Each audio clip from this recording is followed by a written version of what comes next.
آپ ایک سردار کے بیٹے ہیں. آپ کا خاندان روایتی سیاست کی وجہ سے جانا جاتا ہے.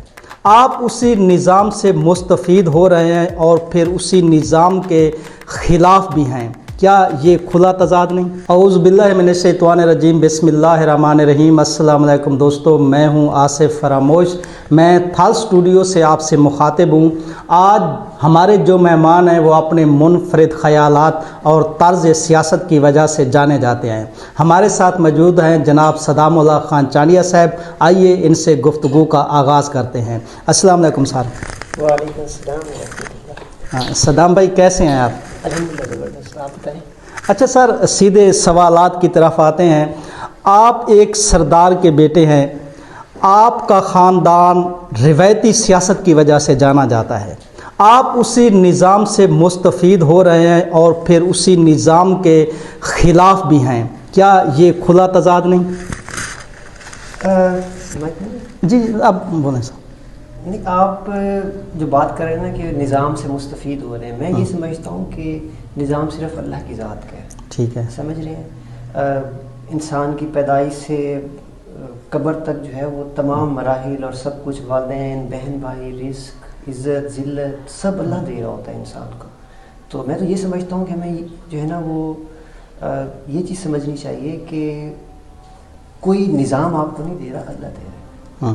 تو بہت ضروری ہے کہ پھر جو ہے وہ جو قرآن کی ٹیچنگز ہیں جو حضور پاک نے ایک زندگی میں گزار کے دکھائی ہے، تو وہ اس میں، کیونکہ اس نظام کی گنجائش نہیں بچتی، تو اس لیے آپ کہہ لیں کہ یہ اب یا اللہ کے ساتھ آپ وفا کر سکتے ہیں یا اس نظام کے ساتھ وفا کر سکتے ہیں. تو میں کوشش کر رہا ہوں کہ اللہ کے ساتھ وفا کر سکوں. اچھا سر، یہ بتائیے کہ آپ جو سرداری نظام ہے یا جاگیرداری نظام ہے، کیا آپ اس کے خلاف ہیں؟ آپ جاگیرداری نظام مطلب آپ ذرا ایکسپلین کرتے ہیں نا کہ آپ کیا سمجھتے ہیں کیا ہے جاگیرداری نظام، کیونکہ ہر انسان کے ذہن میں اپنی ایک ڈیفینیشن ہے. آپ کلیئر کریں کہ اسٹیٹمنٹ کیا ہے، پھر میں بتا سکتا ہوں کہ سر آپ کے جو خیالات ہیں، ہم اکثر بیشتر سوشل میڈیا پہ اس سے مستفید ہوتے رہتے ہیں. یہ میں نہیں کہہ رہا، بہت سارے لوگ، عوام یہ پوچھتی ہے کہ آپ ایک سردار کے بیٹے ہیں، آپ ان کی وجہ سے آپ کو ایک نام ملا ہے، ایک پہچان ملی ہے، آپ اس پہچان کو اپنی سیاست کے لیے استعمال کر رہے ہیں. آپ ان کی وجہ سے بہت سارے ایسے معاملات ہیں، شاید آپ کا ایک محل بھی ہے وہ بھی ان کی وجہ سے ہے، آپ کے پاس رقبے بھی ہیں وہ بھی ان کی وجہ سے ہیں، اور پھر آپ اسی نظام کے خلاف بات کرتے ہیں. اس کے بارے میں کیا کہیں گے؟ بات پھر وہی ہے نا کہ گھر، آپ سمجھ رہے ہیں کہ سردار کا بیٹا ہونے کی وجہ سے گھر ملا ہے. میں اس طرح سوچ رہا ہوں کہ اللہ نے مجھے اس گھر میں پیدا کیا تاکہ یہ تمام وسائل مجھے حاصل ہوں کہ میں یہ کام کر سکوں. سمجھ رہے ہیں بات کو؟ ٹھیک ہے. تو وہی چیز ہے کہ یہ ایک ٹکراؤ آ رہا ہے. ٹھیک کہ انسان دیکھیں نا، ہمیں اپیرنٹلی ایسا نظر آتا ہے کہ سب کچھ جو ہے نا کوئی نہ کوئی اللہ تعالیٰ وسیلہ بناتے ہیں نا زمین پہ، کسی نہ کسی چیز کو وسیلہ بناتے ہیں. ٹھیک ہے. تو میرے پاس مجھے جو کچھ حاصل ہے اللہ نے وسیلہ تو بنایا ہے، ظاہر ہے، فیملی کو بنایا ہے، ابا جی کو بنایا ہے. لیکن قرآن یہ سمجھاتا ہے کہ اصل جو دینے والی ذات ہے، جو یہ تمام وسائل پیدا کرنے والی ذات ہے، وہ اللہ کی ہے. تو اب اگر جہاں قرآن میں بھی یہ چیز ہے کہ ایون کہ وحدانیت پہ، توحید پہ جب کہیں پیرنٹس کے ساتھ بھی کلیش آتا ہے تو آپ نے جو ہے نا اللہ کی طرف رجوع رکھنا ہے.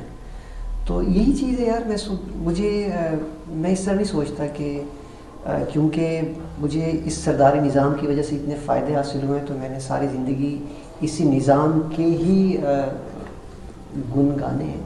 بلکہ میں اس طرح دیکھ رہا ہوں کہ اللہ نے مجھے وسائل دیے الحمدللہ. اگر یہ چیزیں نہ ہوتی تو میں ظاہر ہے اس طرح نہ سوچ رہا ہوتا، اتنے بڑے مشن پہ نہ ہوتا، یہ کام نہ کر رہا ہوتا. تو اب چیلنج یہ ہے کہ اس نظام کے ساتھ وفا کرنی ہے یا اللہ کے ساتھ وفا کرنی ہے. اچھا سر، یہ بتائیے کہ آپ نے پہلا الیکشن جو ہے وہ جماعت اسلامی کے پلیٹ فارم سے فروری 2024 میں پہلا الیکشن آپ نے لڑا. آپ نے کتنے ووٹ لیے تھے؟ میں 800 ووٹ لیے تھے. 801. آپ نے 800 ووٹ لیا اور آپ ہمیشہ یہ کہتے ہیں کہ میں نے ایم این اے بننا ہے. 800 آپ نے ووٹ لیا. آپ کا خاندان بھی آپ کی یہ جو سیاست ہے، اسے طرز سیاست کہہ لیں یا جو بھی کہہ لیں، اس کے خلاف ہے، پھر آپ کیسے ایم این اے بنیں گے؟ آپ کاؤنٹ کر رہے ہو، دیکھ رہے ہو کہ ووٹ کتنا لیا، سمجھ رہے ہیں؟ لازمی بات ہے سر، آپ ووٹ سے ہی ایم این اے بنیں گے نا۔ سنیں۔ اب میں تو سچ بتاؤں، مجھے تو اتنے کی بھی امید نہیں تھی، اچھا۔ ٹھیک ہے، میں تو ووٹ کی ریس میں ہی نہیں تھا۔ ہوں۔ میری سٹرگل یہ تھی کہ اب آپ دیکھیں کہ ایم این اے کا الیکشن کنٹیسٹ کرنا اٹ سیلف میرے سب سے بڑا چیلنج تھا۔ اچھا۔ ووٹ تو بہت آگے کی چیز ہے۔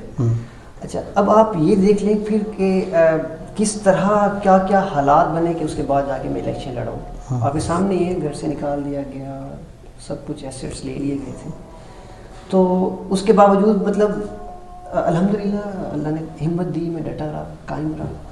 تو میرے لیے سب سے بڑا چیلنج تھا کہ کیا آیا میں الیکشن مطلب کنٹیسٹ کرتا ہوں یا نہیں کرتا، کیونکہ دیکھیں میری فیملی کی ایفیلیشن ہے، مطلب ہوتا ہے کہ قریشی فیملی ہے یا ہنجرا فیملی ہے، تو ایک گروپنگ میں کھڑے ہوتے ہیں لوگ۔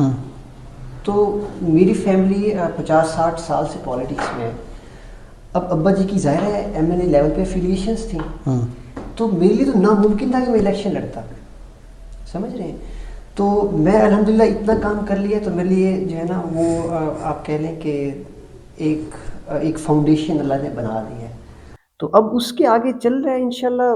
آپ 800 کہہ رہے ہو، انشاءاللہ یہ گنتی جو ہے وہ نظر آنا سٹارٹ ہو جائے گی آپ کو۔ ابھی تو ابتدائی ہے۔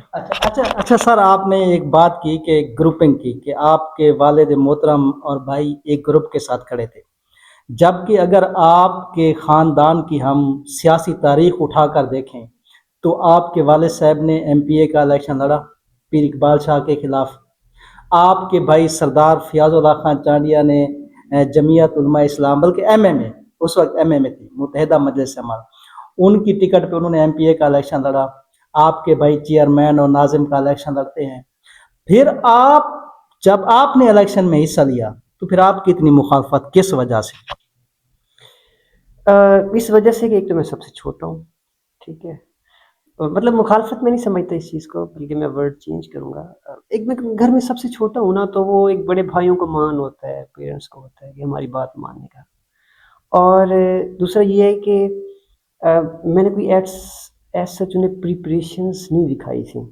اگر میں کہوں کہ یار میں ویلفیئر کے کام کر رہا ہوں، پبلک انگیجمنٹ ہو، اگر وہ میری فیملی دیکھتی کہ یہ بندہ واقعی کر رہا ہے کام، تو وہ مجھے کوئی تھوڑی مطلب فلیکسیبلٹی شو کر سکتے تھے۔ میں تو اپنا ایک اسٹوڈنٹ لائف میں تھا، پھر آیا تو گھر بنانے کے چکر میں پڑ گیا، تو میری ایز سچ کوئی پولیٹیکل لائف نہیں تھی اس وقت۔ تو اس لیے انہیں برا لگا کہ یار کام آپ کرتے نہیں ہو، میں نے بننے بھاگ پڑے ہو۔ سر میں آپ کی اس بات سے اتفاق نہیں کرتا۔ جب ہم آپ کے بارے میں لکھتے ہیں یا عوام یہ کہتی ہے کہ آپ کے خیالات میں ایک الجھاؤ ہے، آپ شاید اپنے آپ کو بھی مطمئن نہیں کر پاتے۔ آپ یہ کہہ رہے ہیں کہ آپ کا کوئی سیاسی سٹرگل نہیں تھی یا آپ کا کوئی کیریئر نہیں تھا، آپ نے کوئی ایسا کام نہیں کیا تھا جس کی وجہ سے آپ کو وہ سیاست میں سپورٹ کرتے، آپ کے خاندان، یا آپ سب سے چھوٹے تھے۔ سر یہ ایک تضاد ہے۔ یہاں ہمارے ہاں اسی چوک سرور شہید میں ایسے لوگ ہیں، ہمارے جو موجودہ ایم پی ہیں رانا اورنگزیب اشرف صاحب، آپ بتا سکتے ہیں چیئرمین بننے سے پہلے یا ایم پی اے بننے سے پہلے ان کی کیا سیاسی سٹرگل تھی یا ان کا کیا ورک تھا؟ وہ ایک ایسے باپ کے بیٹے تھے جن کا ایک سیاسی پس منظر تھا، آپ کے والد صاحب کا ایک بڑا سیاسی پس منظر ہے، پھر آپ یہ کس طرح کہہ سکتے ہیں کہ آپ کو سیاست کا علم نہیں تھا یا آپ کی کوئی سٹرگل نہیں؟ آپ سمجھے نا ایک چیز کو، M N A itself جو ہے نا، مطلب ہمارے سٹی میں بھی کوئی آج تک کینڈیڈیٹ نہیں آیا تھا، میری فیملی میں سے بھی کسی نے نہیں سوچا تھا ایم این اے کا، تو وہ اگر میرے ساتھ کھڑے ہوتے ہیں تو ایک پورا الائنس انہیں جو ہے نا وہ قربان کرنا پڑتا ہے۔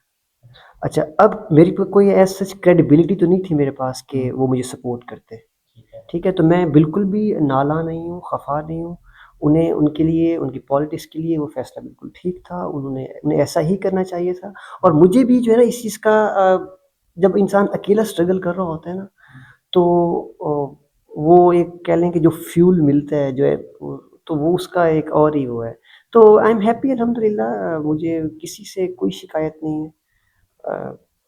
بس اکیلے تھے، مجھے اللہ نے جماعت دے دی، جماعت اسلامی الحمدللہ، ان لوگوں نے بہت محنت کی میرے ساتھ، ان کے فائنانس بھی دیکھا ان لوگوں نے. تو اللہ تعالیٰ، میں اب انشاءاللہ کوشش کر رہا ہوں، آپ دیکھ رہے ہیں جب میں نے فیملی کو ثابت کر دیا کہ یار میں اس قابل ہوں، تو ظاہر ہے بھائیوں سے زیادہ، والدین سے زیادہ کون نہیں چاہے گا کہ میں نے بنوں.